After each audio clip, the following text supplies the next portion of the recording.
Noms com Merhawi, Youssef i Ferekalsi es barregen amb d'altres com Jacques, Sergio o Andreas.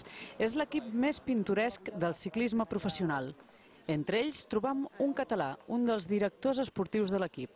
Al principi vaig pensar, ui, serà una mica difícil perquè, clar, són diferents cultures, llengües, però què va, què va. A l'equip hi ha 18 africans. 10 són de Sud-àfrica, 5 d'Eritrea, un d'Etiòpia, un d'Algèria i un de Ruanda. I competeixen de vora 7 europeus, 4 alemanys, un lituà, un espanyol i un italià.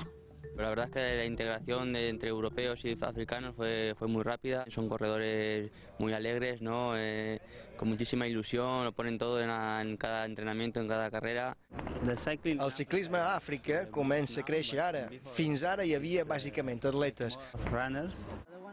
L'equip Qhubeka vol ajudar que el ciclisme a Àfrica sigui un esport més popular.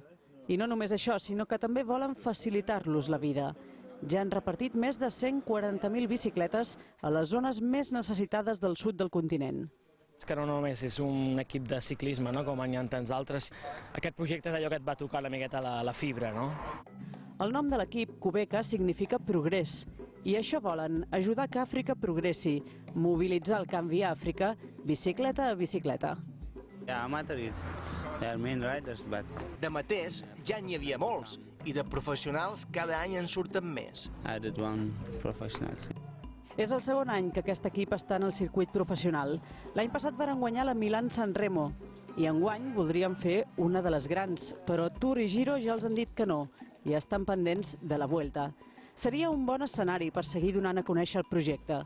De moment, es donen a conèixer per les carreteres mallorquines, on no havien estat mai fins ara.